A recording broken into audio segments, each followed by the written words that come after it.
सर्वेभ्यः नमो नमः। आप सभी बच्चों का स्वागत है आज के इस वीडियो में। बच्चों, आज हम कक्षा 10 विषय संस्कृत के पंचमः पाठः जिसका नाम है सुभाषितानि के भाग 1 को शुरू करेंगे। पाठ 5 के नाम है सुभाषितानि। सुभाषितानि शब्द का मतलब होता है सुधन भाषितानि, मतलब अच्छे वचन, सुंदर वचन, ऐसे वचन जिनको सुनकर यदि हम अपने जीवन में उनको उतारें तो हम हमारे जीवन में सफलता को प्राप्त कर सकते हैं। ठीक है, तो ऐसे ही कुछ बातों को हम आज के इस पाठ में पढ़ने वाले हैं। कक्षा 6, कक्षा 7, कक्षा 8, कक्षा 9 तक में आपने बहुत से ऐसे पाठ देखे होंगे सुभाषितानि के। कक्षा 10 में भी आज हम इसको पढ़ेंगे। आइए शुरुआत करते हैं। प्रस्तुतः पाठः विविधग्रन्थात् सङ्कलितानां 10 सुभाषितानां संग्रहो वर्तते। मतलब प्रस्तुत पाठ विविध ग्रंथान यानी कि विविध ग्रंथों से संकलितानां, उनसे पढ़कर वहाँ से संकलित किया गया है, वहाँ से लिए गए हैं 10 सुभाषितानां संग्रहो वर्तते।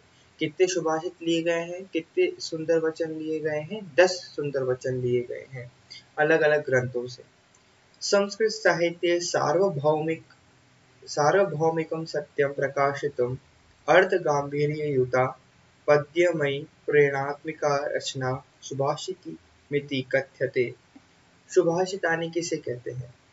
मतलब ये जो पद्य होते हैं इनका क्या मतलब होता है? परिभाषा दे रखी है कि संस्कृत साहित्य के अंदर सार्वभौमिकम सत्य, ऐसा सत्य सार्वभौमिकम यानी कि यूनिवर्सल, आपके लिए भी वो सत्य है, अमेरिकन के लिए वो सत्य है, अफ्रीकन के लिए वो सत्य है, सभी के लिए सत्य है, और जिसके अंदर एक गहरा अर्थ छुपा हुआ है, उसे ही हम सुभाषित कहते हैं। अयं पाठांशः परिश्रमस्य महत्त्वं, क्रोधस्य दुष्प्रभावः, सामाजिक महत्त्वं, सर्वेषां वस्तूनाम् उपादेयताः, बुद्धेः वैशिष्ट्यम् इत्यादीन् विषयान् प्रकाशयति।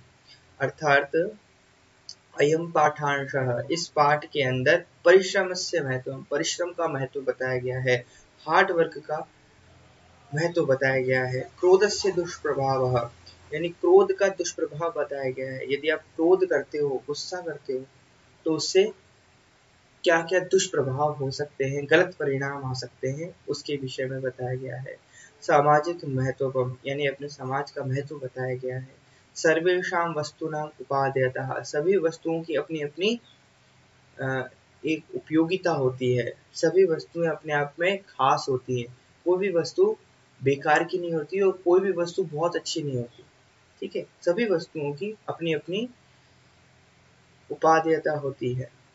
बुद्धेः वैशिष्ट्यम्, बुद्धि का वैशिष्ट्य भी बताया गया है कि जिसके अंदर बुद्धि होती है वो किस प्रकार के लक्षणों को रखता है। इत्यादि विषयान् प्रकाशयति, इस प्रकार के विषयों को इस पाठ में समझाया गया है। अब आइए अपने पाठ को शुरू करते हैं। सबसे पहला जो सुभाषित है वह आपके समक्ष है। आलस्यं हि मनुष्याणां शरीरस्थो महान् रिपुः, नास्त्योद्यं समो बन्धुः कृत्वायं नावसीदति। मेरे साथ बोलेंगे आप। पहले लाइन मैं बोलूँगा, उसके बाद आप बोलेंगे।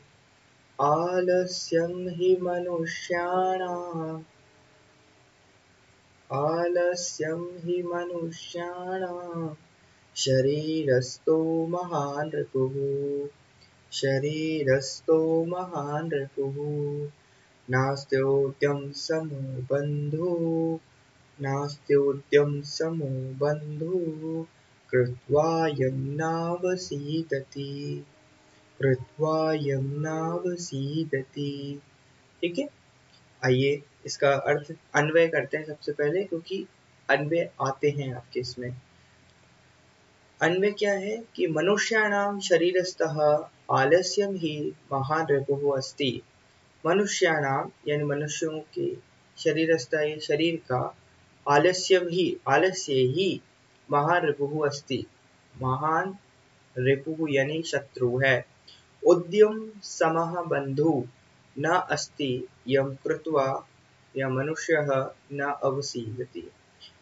उद्यम समः यानी परिश्रम के समान मनुष्य का और कोई भी मित्र नहीं है, इससे ऊपर कोई मित्र नहीं है। सबसे बड़ा शत्रु कौन है मनुष्य का?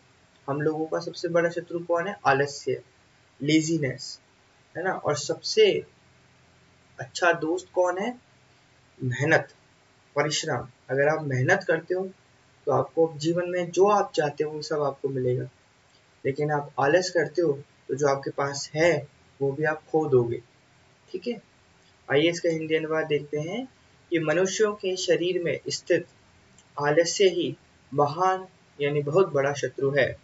परिश्रम के समान मित्र नहीं है। जिसे परिश्रम करके मनुष्य दुखी नहीं होता, जिसको कर कर मनुष्य कभी भी दुखी नहीं होता। आइए आगे है, गुणी गुणं वेत्ति न वेत्ति निर्गुणो, बली बलं वेत्ति न वेत्ति निर्बलः, पिको वसन्तस्य गुणं न वायसः, करी च सिंहस्य बलं न मूषकः।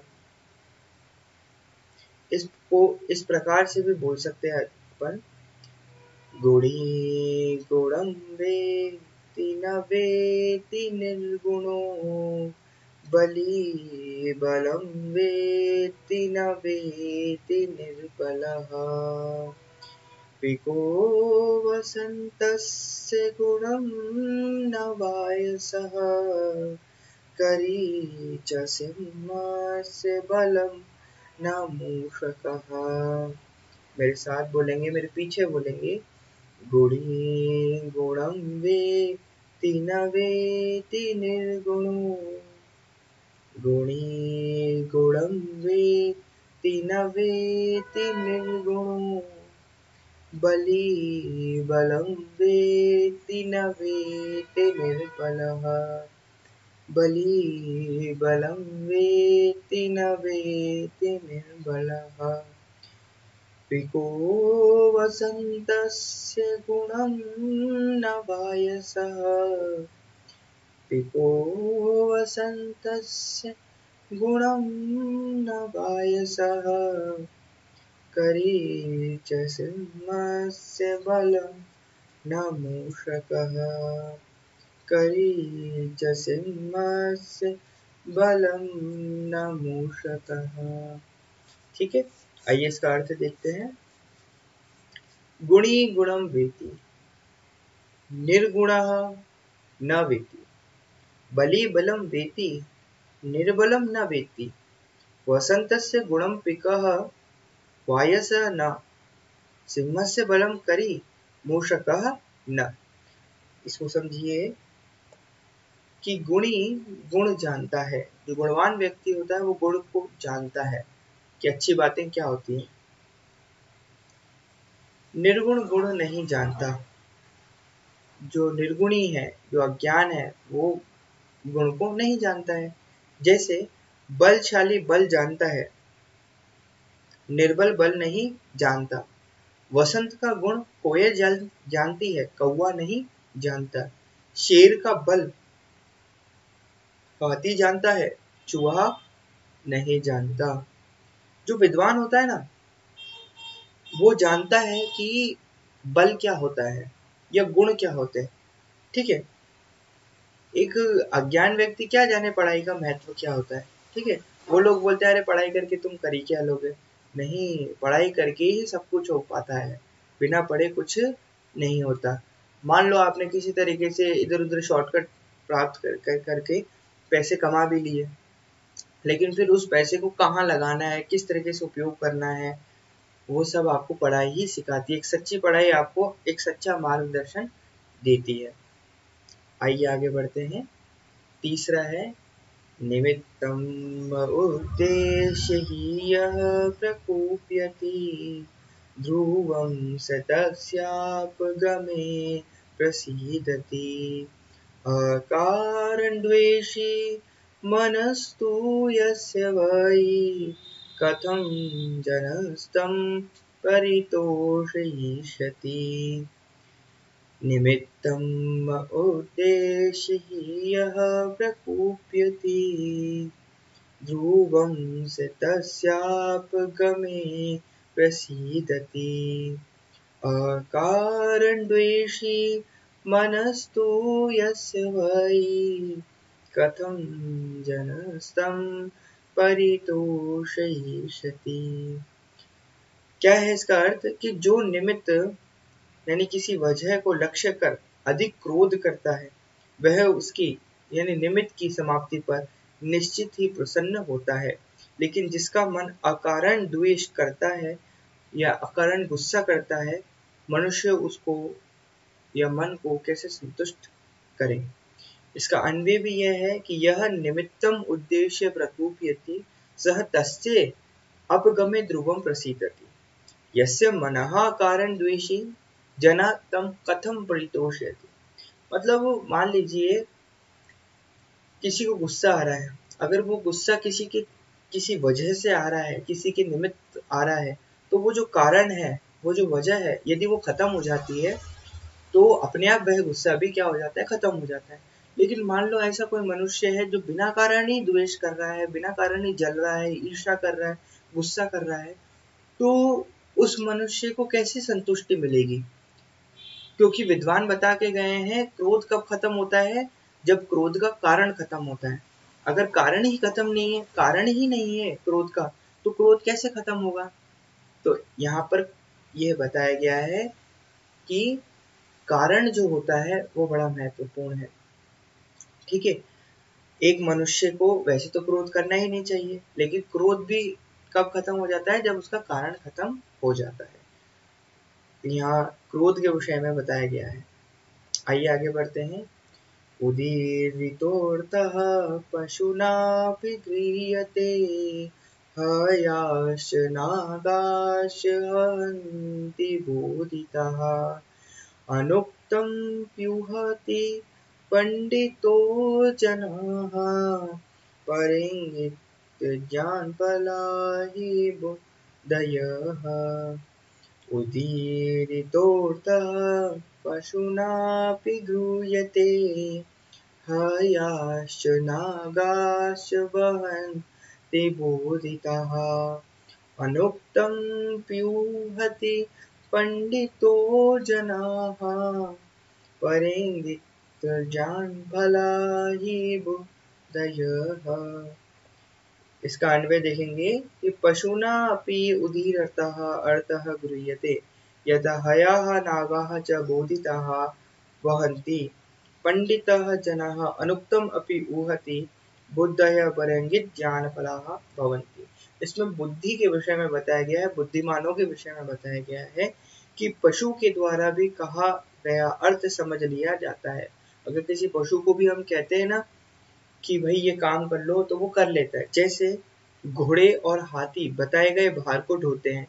घोड़े और हाथी को बता दिया जाता है कि ये भार तुम्हें ढोना है, ये इसको उठाकर उधर ले जाना है, तो वो करते हैं ऐसा। ज्ञानी पुरुष बिना कहे हुए का भी अनुमान लगा लेते हैं। एक जो अच्छा व्यक्ति होता है या जो विद्वान व्यक्ति होता है, वो बिना कहे पता लगा लेता है कि अब आगे क्या होने वाला है, और वो वैसे काम करना शुरू कर देता है।